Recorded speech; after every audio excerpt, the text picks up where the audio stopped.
নমস্কার বন্ধুরা, আজ আমি শেয়ার করব ঘরে থাকা সাধারণ উপকরণ দিয়ে বানিয়ে নিতে পারেন অসাধারণ একটি রেসিপি, যেটা এত নরম তুলোর মতো হবে যে ছোট থেকে বড় সবাই কিন্তু পছন্দ করবে এবং এটা রুটি, পরোটা, গরম ভাত সবের সাথেই খেতে পারবেন।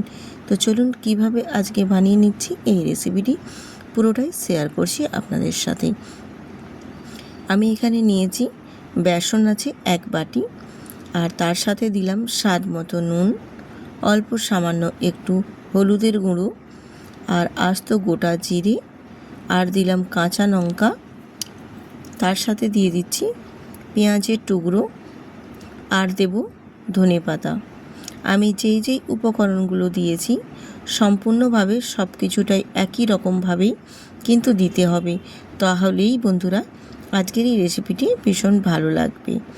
আর সব শেষে দিয়ে দিলাম এতটুকু, মানে একেবারে সামান্য একটু খাবার সোডা দিয়ে অল্প অল্প জল দিয়ে সুন্দর করে মাখিয়ে নেব। খাবার সোডাটা দিলে ভালোও হয়, আবার না দিলেও হয়। দিলে কি বলুন তো, বড়াগুলো বেশ সুন্দর হবে, একদম ফুলে একদম নরম সফট হবে, এই কারণে আমি দিয়েছি। আপনারা না চাইলেও দিতে পারেন, কোনো অসুবিধে নেই না দিলেও। দিয়ে খুব ভালো করে অল্প অল্প জল দিয়ে কিন্তু ব্যাটারটা রেডি করে নিচ্ছি।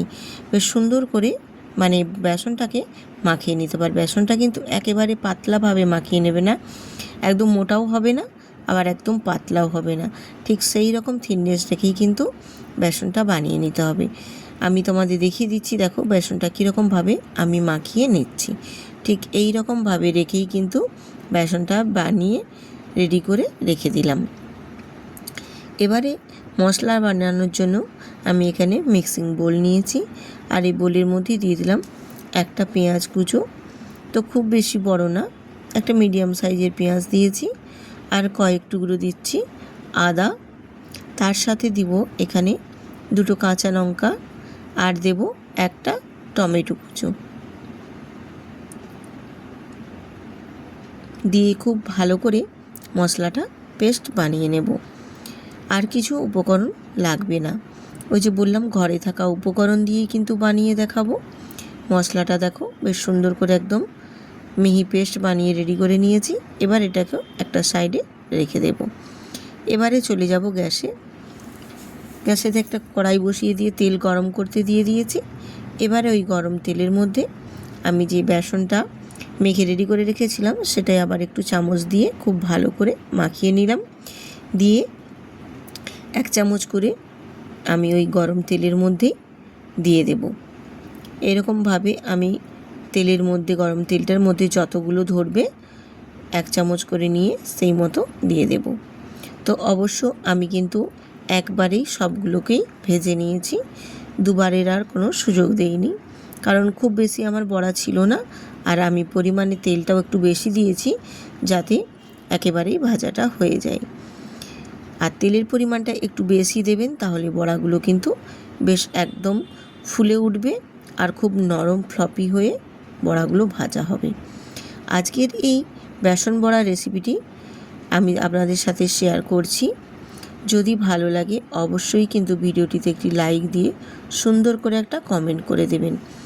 আর এই বড়াগুলো, এই মানে বড়ার রেসিপিটি এতটাই ভালো লাগে এবং এতটা সুস্বাদু হয়, একবার হলেও বাড়িতে বানাবেন, তাহলে বুঝতে পারবেন যে এই বেসন বড়া দিয়ে যে বানানো যায় এত সুন্দর একটি রেসিপি।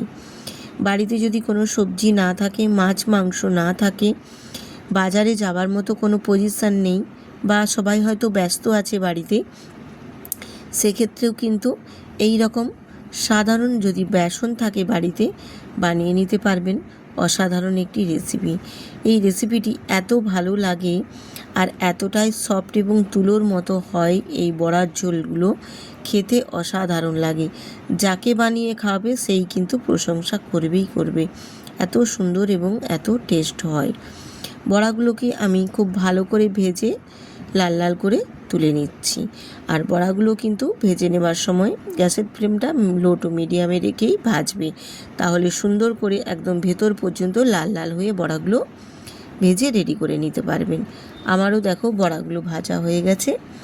এবারে ওই তেলের মধ্যেই গোটা জিরে আর একটা তেজপাতা ফোড়ন দিয়ে আমি একটু ফোড়নটা ভাজা ভাজা করে নেওয়ার পর এবারে যে মশলাটা রেডি করেছিলাম সে মশলাটা এখানে দিয়ে দিলাম।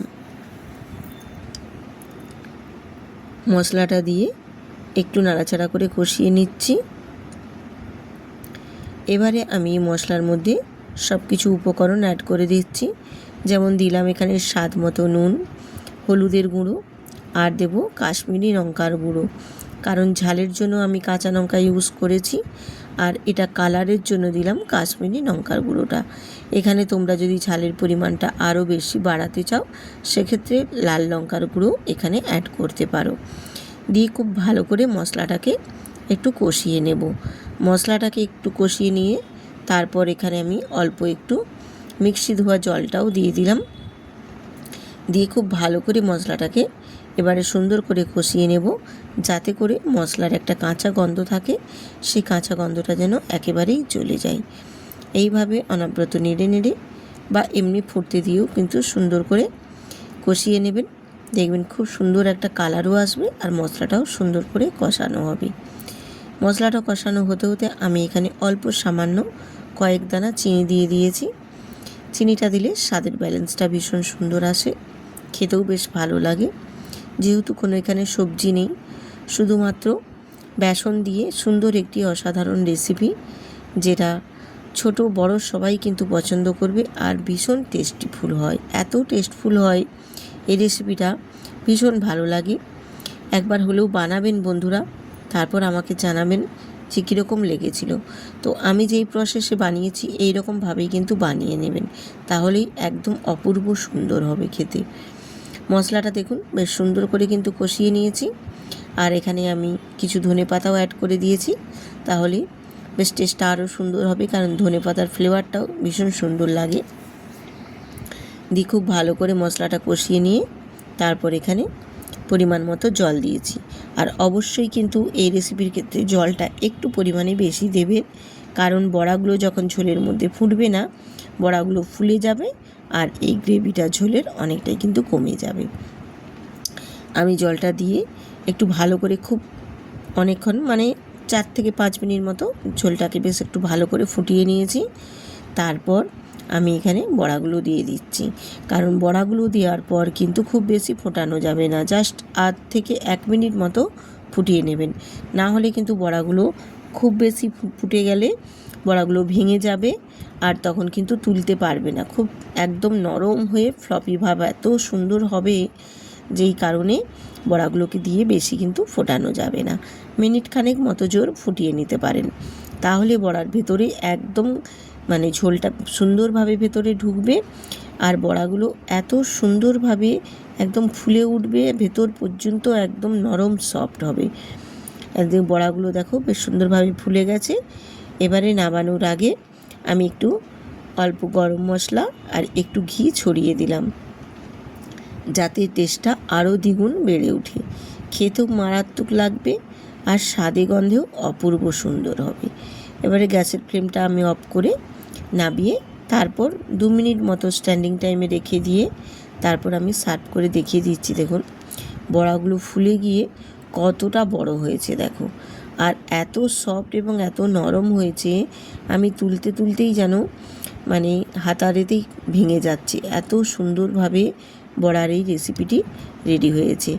বাড়িতে দেখো সবজি না থাকলেও এইভাবে বানিয়ে নেবেন, খেতে কিন্তু অসাধারণ লাগে। যে কেউ গেস্ট আসলেও কিন্তু তাদেরকেও যদি বানিয়ে দেন সেক্ষেত্রেও কিন্তু খেতে খারাপ লাগবে না, ভীষণ ভালো লাগবে এবং ভীষণ সুন্দরই একটি রেসিপি আপনাদের সাথে শেয়ার করলাম। যদি ভালো লেগে থাকে অবশ্যই কিন্তু বন্ধুদের সাথে প্রচুর পরিমাণে একটু শেয়ার করে দেবেন এবং নতুন বন্ধুরা চ্যানেলটি সাবস্ক্রাইব করে বেল আইকনটি প্রেস করে দেবেন, তাহলে নিত্য নতুন রেসিপি দেওয়া মাত্রই আপনাদের কাছে পৌঁছে যাবে। আজ এখানেই